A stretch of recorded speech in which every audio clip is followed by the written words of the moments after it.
BSc second year physics lecture 11 paper second unit first by twinkle. First topic is what is magnetic field. तो magnetic field को जानने के लिए एक experiment था ओरस्टेड इफेक्ट। तो इसमें क्या है, when current passes through open wire then it produce a magnetic field around it. तो हमने कोई ओपन वायर ली, उसमें बैटरी लगाई, उससे करंट को फ्लो करवाया। ठीक है, तो एक मैग्नेटिक नीडल रख दी उसके वायर के पास। तो वो जो मैग्नेटिक नीडल है वो क्या होने लगी, डिफ्लेक्ट होने लगी। सो हमें पता चला कि जैसे ही हम ओपन वायर से करंट को पास करते हैं तो उसके चारों तरफ क्या हो जाती है, मैग्नेटिक फील्ड। तो यहाँ पे क्या है, डायग्राम में देखिए मैग्नेटिक नीडल है, ये डिफ्लेक्ट हो गई और ओपन वायर से जब हमने करंट फ्लो करवाया इसके थ्रू हो गया मैग्नेटिक फील्ड। तो ये हो गई हमारी मैग्नेटिक फील्ड लूप। ये होता है आपका मैग्नेटिक इफेक्ट। ये ओपन वायर से करंट को पास करवाएं तो क्या प्रोड्यूस हो जाता है आपका मैग्नेटिक फील्ड। और ये कैसे डिफाइन हुआ, ओरस्टेड इफेक्ट। फर्स्टली जो डिफाइन किया है ओरस्टेड ने किया है। Next topic is Biot Savart law. तो ये बायट-सैवरेट लॉ हमारा होता क्या है, a current carrying conductor produce a magnetic field around it. तो हम कोई भी करंट कैरिंग कंडक्टर, कोई भी कंडक्टर ले लेते हैं जिसमें से हमारा करंट फ्लो होगा, तो उसके चारों तरफ एक मैग्नेटिक फील्ड प्रोड्यूस होगा। तो ये हमारा एक बायट-सैवरेट लॉ, एक बायट का एक्सपेरिमेंट है कि if we flow a current through a conductor then it produce a magnetic field around it. Now, the magnitude and direction of this field at a point can be expressed by means of law determined experimentally by Boyd and Savarate and is called the Boyd-Savarate law। तो ये law होता क्या है कि इसमें magnitude और direction बताते हैं किसी भी मैग्नेटिक फील्ड की एक पॉइंट पे। ठीक है, जो परपेंडिकुलर डायरेक्शन में या कहीं उसके पैरेलल डायरेक्शन में हो, तो उसे एक्सप्रेस्ड करता है एक एक्सपेरिमेंट जो किया था हमारा बॉयड ने और सैवरेट ने। तो दोनों को मिला के हो गया हमारा बॉयड-सैवरेट लॉ। तो ये सिर्फ और सिर्फ हमारा मैग्नेटिक फील्ड को डिटरमाइन करता है, किससे, कि अगर हम करंट को फ्लो करवा दें किसी कंडक्टर से। Let AB be conductor of any arbitrary shape carrying current I and at point P in vacuum we want to find a magnetic field in a perpendicular direction from a conductor and theta is the angle between the our point where to find the magnetic field and the conductor carrying current and dl with a small element। So theta angle हो गया हमारा small element के बीच में और वहाँ पे उस perpendicular distance पे जहाँ पे हमें अपनी मैग्नेटिक फील्ड को फाइंड करना है। ठीक है, so we take a current carrying wire. ठीक है, जिसमें करंट आई फ्लो हो रहा है। आइडियल क्या है यहाँ पे, current element, small current element लेते हैं हम बायट-सैवरेट लॉ में। थीटा क्या है, एंगल बिटवीन पॉइंट और वायर के बीच में एक एंगल है। म्यू नोट, यहाँ पे हम म्यू नोट यूज़ करेंगे जिसकी वैल्यू होती है 4 pi into 10⁻⁻7 tesla metre upon ampere. इसका नाम होता है परमिएबिलिटी ऑफ फ्री स्पेस। तो हम मैग्नेटिक फील्ड में म्यू नोट को यूज़ करेंगे जैसे कि हम इलेक्ट्रिक फील्ड में एप्सिलॉन नॉट को यूज़ करते हैं। So now magnetic field due to small current element at point P. तो हम एट पॉइंट पी पे स्मॉल करंट एलिमेंट की वजह से हमें मैग्नेटिक फील्ड को फाइंड आउट करना है। तो magnetic field due to small current element at P can be determined bye experimentally.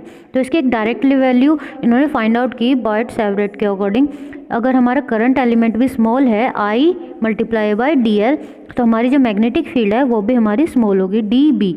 ठीक है, तो इसकी जो डायरेक्ट वैल्यू आई हमारी वो I D B equals to mu not upon 4 pi I D L upon R square multiply by R unit vector. R क्या है यहाँ पे, डिस्टेंस है हमारा स्मॉल करंट एलिमेंट से पी तक का।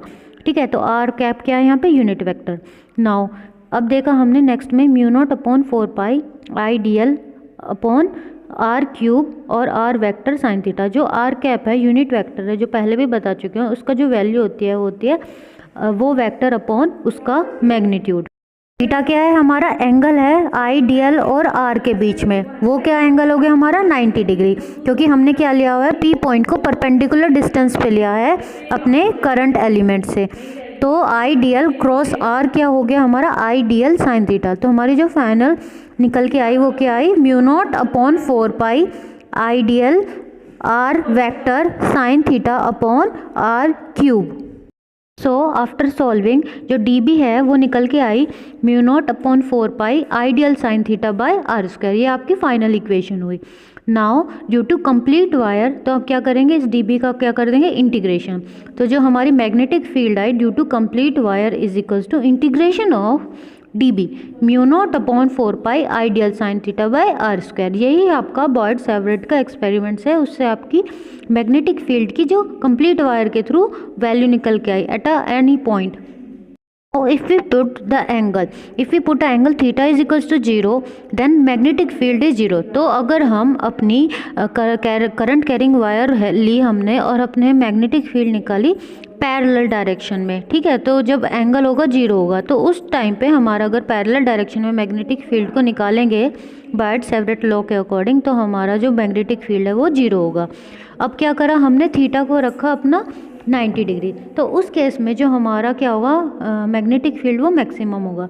तो किसी भी करंट कैरिंग वायर से मैग्नेटिक फील्ड मैक्सिमम होगा उसके परपेंडिकुलर डायरेक्शन में।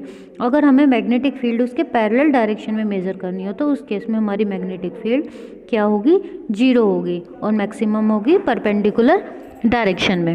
Thus, Boyd-Savart law states that the magnetic flux density at any point due to differential current element ideal is proportional to the product ideal and sign of the angle between the current element and the line joining the element with that point and inversely proportional to the square of the distance between them। तो Boyd-Savart law क्या कहता है कि जो magnetic field intensity है किसी भी point पे हमें अगर निकालनी है किसी भी स्मॉल करंट एलिमेंट आइडियल की वजह से, वो डायरेक्टली प्रोपोर्शनल होती है हमारी आइडियल के multiply by sine of angle between them और इन्वर्सली प्रोपोर्शनल होता है हमारा आर स्क्वायर के डिस्टेंस बिटवीन देम। और अगर हम उस प्रोपोर्शनलिटी कांस्टेंट को हटाएं तो हमारी वैल्यू आती है म्यू नॉट अपॉन 4 पाई। तो ये हो गया हमारा Biot Savart law. Next topic is Poisson and Laplace equation. तो इसे स्टार्ट करते हैं।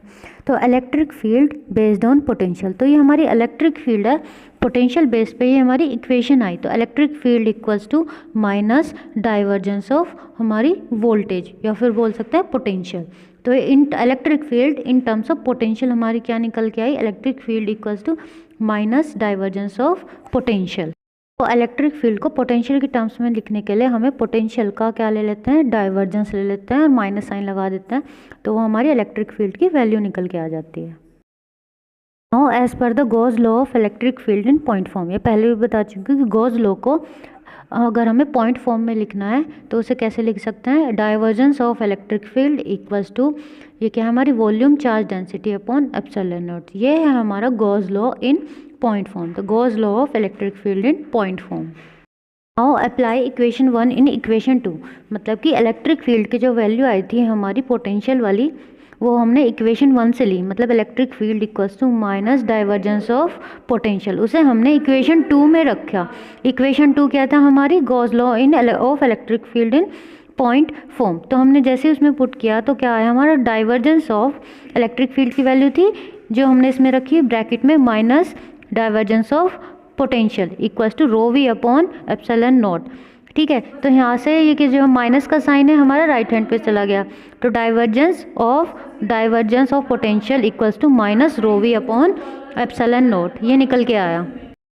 और अब क्या हुआ, जो दोनों डाइवर्जेंस ऑपरेटर थे उनका हो गया मल्टीप्लिकेशन, तो क्या आया, डाइवर्जेंस का स्क्वायर और कह सकते हैं हम डेल का स्क्वायर मल्टीप्लाई बाय पोटेंशियल, तो del square V equals to minus rho V upon epsilon nought. जो ये डेल क्या है हमारा, ये हमारा लाप्लासियन ऑपरेटर है। अब ये जो फाइनल इक्वेशन निकल के आई del square V equals to minus rho V upon epsilon not, ये है हमारी Poisson equation. Now consider an enclose surface does not have any volume charge density rho V. तो अब हमने क्या किया, एक एनक्लोज सरफेस कंसीडर किया पर उसके जो अंदर चार्ज डेंसिटी है वो 0 है। चार्ज डेंसिटी 0 का मतलब क्या है कि यहाँ पे जो चार्ज हैं वो बिल्कुल 0 है, एक भी चार्ज प्रेजेंट नहीं है पर यूनिट वॉल्यूम। ठीक है, यही होता है ना हमारा वॉल्यूम चार्ज डेंसिटी की पर यूनिट वॉल्यूम चार्ज कितने हैं, पर अगर हमने रो वी 0 बोल दिया तो जो पर यूनिट वॉल्यूम जो भी चार्ज है वो क्या हो गई इस एनक्लोज सरफेस में 0। तो हमने जो पॉइसन इक्वेशन निकाली थी ये क्या थी हमारी del square V equals to minus rho V upon epsilon nought. अगर हमारा रो वी 0 है, वॉल्यूम चार्ज डेंसिटी है, तो हमारा जो इक्वेशन बनेगी वो बनेगी del square V equals to 0। तो यही जो इक्वेशन जो निकल के आई जब हमारी वॉल्यूम चार्ज डेंसिटी हो जाती है 0, तो उस केस में जो rho V square V equals to 0 जो आती है ये बनती है हमारी लाप्लासियन इक्वेशन। तो जो हमारी पॉइसन इक्वेशन और लाप्लासियन इक्वेशन इंटर रिलेटेड है। पॉइसन इक्वेशन क्या है कि हमारा जो लाप्लासियन ऑपरेटर है उसका स्क्वायर करें equals to minus rho V upon epsilon nought, और जो हमारी ये लाप्लास इक्वेशन है वो बनी हमारी del square V equals to 0।